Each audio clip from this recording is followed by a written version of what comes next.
En octubre de 2019, el Ecuador enfrentó las protestas más violentas de los últimos 40 años, desde el retorno al sistema democrático.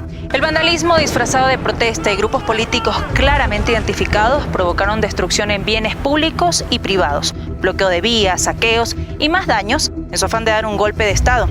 Esto es un recuento de octubre de 2019, cuando a pesar de todo, sembramos paz para construir un país mejor.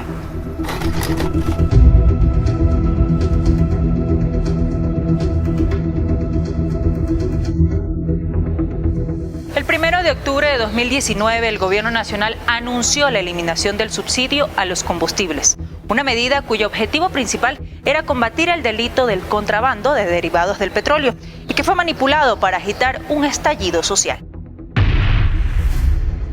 Frente a la crisis económica que se había agravado en el país, el presidente de la República anunció la decisión de eliminar el subsidio a los combustibles y de esta forma ahorrar $1.400 millones al fisco, que serviría para atender la emergencia sanitaria y proteger al sector social. Tras el anuncio, el Frente Unitario de Trabajadores, la Confederación de Nacionalidades Indígenas y la Federación de Cooperativas de Transporte Público de Pasajeros anunciaron movilizaciones. Los transportistas bloquearon calles y carreteras en varias zonas del país. Es una decisión en firme, pues la transportación lamentablemente no sale a operar.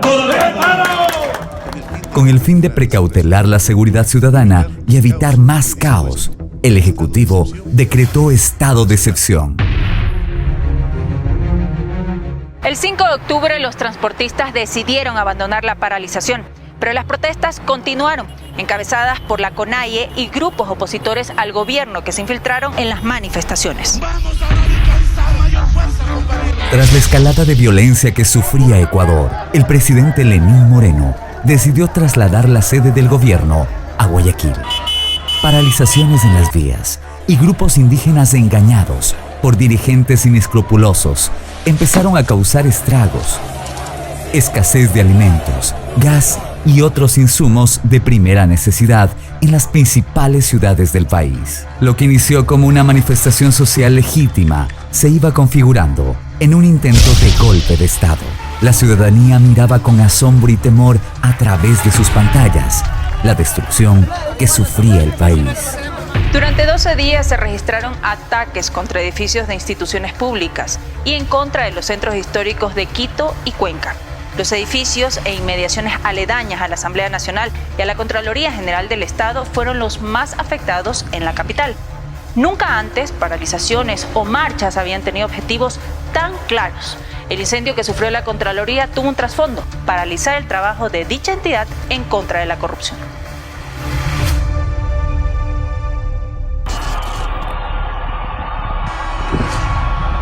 Además de la Asamblea Nacional y la Contraloría General del Estado, los vándalos se tomaron 8 gobernaciones del país: Napo, Tungurahua, Bolívar, Pastaza, Chimborazo, Morona Santiago, Imbabura y Cañar. En Quito, más de 500 manifestaciones atacaron el cuartel militar La Balbina, dependencia que cuenta con aeronaves y material bélico. Además, 26 unidades de policía comunitaria fueron destruidas. Una unidad de vigilancia comunitaria fue quemada. 108 vehículos policiales fueron afectados. Pese a la extrema violencia de las protestas, la Policía Nacional tenía una orden clara: no disparar una sola bala. Únicamente controlar el orden de las protestas y, en casos extremos, el uso de material disuasivo. No obstante, el cuerpo policial sí sufría los embates de la violencia. 435 policías y 80 militares resultaron heridos. Más de 200 efectivos fueron humillados y secuestrados. Además, se reportaron 554 personas heridas y 929 fueron detenidas por haber participado en los desmanes. Ningún fallecimiento se produjo por acción directa de la Policía Nacional. Lastimosamente perdí el ojo izquierdo. Me pegaron con palos, con bullos y me apedrearon, y es por ese motivo que yo me encuentro aquí en ese estado. Los bienes privados también fueron afectados. El comercio, el turismo y la industria sufrieron millonarias pérdidas. Hubo más de 120 saqueos y extorsiones en florícolas, empresas lácteas y haciendas. En Quito, los propietarios de pequeños negocios ubicados en los alrededores de la Asamblea Nacional y de la Contraloría lo perdieron todo. Robaron sueldas, taladros, amoladoras. Se robaron bicicletas, se robaron equipo de trabajo.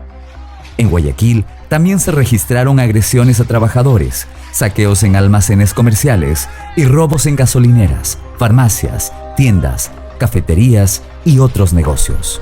Para agravar la situación, se tomaron instalaciones estratégicas, pozos petroleros, antenas de transmisión de radio y televisión, plantas de tratamiento de agua, 132 carreteras y caminos principales fueron bloqueados.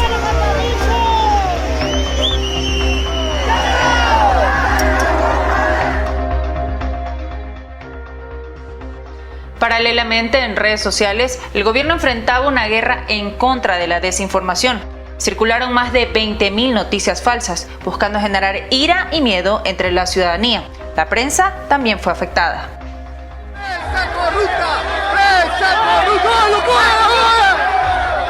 La violencia imperaba y los manifestantes impidieron el trabajo de la prensa escrita y otros medios de comunicación a través de actos vandálicos. La organización Fundamedios registró 131 periodistas agredidos durante las protestas. El 10 de octubre, 31 periodistas fueron retenidos por grupos que cercaron la Casa de la Cultura Ecuatoriana. El 12 de octubre, Quito vivió uno de los días más violentos de su historia reciente.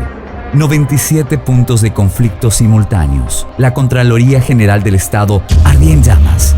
Medios de comunicación eran atacados. La ciudadanía se encontraba atemorizada y confinada en sus hogares. No se puede trabajar, no se puede trasladarse uno caminando. Y no hay cómo llegar a nuestros trabajos, a veces hasta que nos puedan despedir, porque no se avanza a llegar. Que ya se dejen de hacer huelgas y para que pueda producir el Ecuador.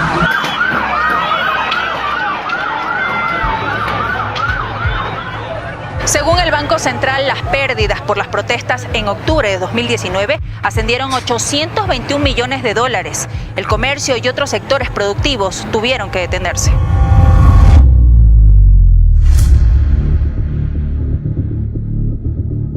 El sector hidrocarburífero tuvo pérdidas por cerca de 2 millones de barriles, dado que 11 campos fueron atacados. El sector florícola perdió más de 40 millones de dólares, porque 11.000 toneladas de flores se dejaron de cosechar o de exportar. La industria turística perdió más de 50 millones de dólares. El intento golpista de octubre también afectó la capacidad de respuesta del país ante la pandemia. Se perdieron importantes recursos que hubieran sido destinados para atender la emergencia sanitaria. Desde el principio, el presidente de la República extendió la invitación al diálogo. Ese siempre fue el camino, esa siempre fue la posición del gobierno. Como resultado del diálogo, se establece un nuevo decreto que deja sin efecto el decreto 883. El 13 de octubre de 2019, el primer mandatario anunció la derogatoria del decreto 883 con respecto a la eliminación del subsidio a los combustibles. Posterior a los diálogos entre el gobierno y los dirigentes indígenas, se instalaron las mesas de acuerdos. Luego de los sucesos de octubre, diversos organismos internacionales de derechos humanos han reconocido los esfuerzos del gobierno nacional para alcanzar la paz. A todos quienes han participado en este proceso de paz, pues el agradecimiento del presidente de la República. La función judicial avanza en el trámite de los procesos penales iniciados contra quienes cometieron daños en contra de los bienes públicos y privados.